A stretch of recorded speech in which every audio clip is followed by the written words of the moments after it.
Hi అండి, అందరికీ నమస్కారం. Welcome to my channel. ఈ వీడియోలో ఏపీ ప్రభుత్వ ఉద్యోగ పెన్షనర్లకు జూలై నెల జీతాలు, పెన్షన్లు జమ అయ్యే తాజా సమాచారాన్ని అయితే ఈ వీడియోలో తెలుసుకుందాము. వీడియోని ఎక్కడే కానీ స్కిప్ చేయకుండా చివరి దాకా చూసినట్లయితే ఇన్ఫర్మేషన్ పూర్తిగా అర్థమవుతుంది.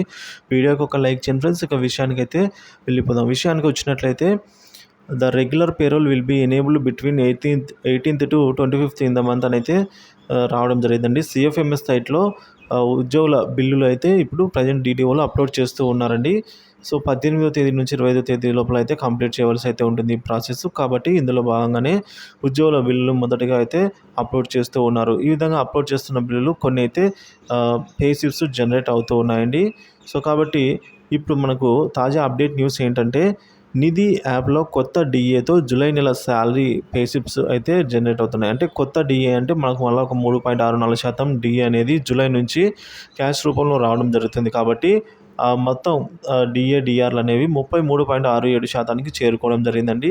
సో కాబట్టి ఎవరికైతే పే స్లిప్స్ జనరేట్ అయ్యాయో మీరు అలాగే పే స్లిప్స్ ఇంకా జనరేట్ కాని వారికి మరో 2 రోజుల్లో జనరేట్ అవుతాయండి. ఇక పెన్షనర్స్ విషయానికి వచ్చినట్లయితే పెన్షనర్స్కి కూడా బిల్లులు ఇంకా అప్లోడ్ కాలేదు. పెన్షనర్స్ బిల్స్ వచ్చేసి ఉద్యోగుల బిల్స్ అయిపోతాయని పెన్షనర్స్ బిల్స్ అప్లోడ్ చేస్తారండి.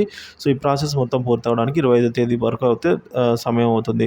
25 తర్వాత నుంచి పెన్షనర్స్ యొక్క పే స్లిప్స్ కూడా డౌన్లోడ్ అవుతాయి. ఇక ఉద్యోగులు మరియు పెన్షనర్స్ ఎప్పటికప్పుడు మీ పే స్లిప్స్ అయితే వచ్చినట్టు మీరు చెక్ చేసుకోండి. అక్కడ మీ యొక్క డిఏ, డిఆర్ అనేది 33.67% ఉందా లేదా అనేది అయితే ఒక విషయాన్ని చెక్ చేసుకోగలరండి. సో అలాగే జూలై నెలకు సంబంధించిన జీతాలు, పెన్షన్లు పూర్తి స్థాయిలో జమ అయ్యే వరకు ఎప్పటికప్పుడు తాజా అప్డేట్ న్యూస్ని అయితే మన ఛానల్లో పబ్లిష్ చేస్తూనే ఉంటాను. సో మన ఛానల్ని సబ్స్క్రైబ్ చేసుకుని అప్డేట్స్ అయితే ఫాలో అవుతూ ఉండండి. Thank you for watching this video.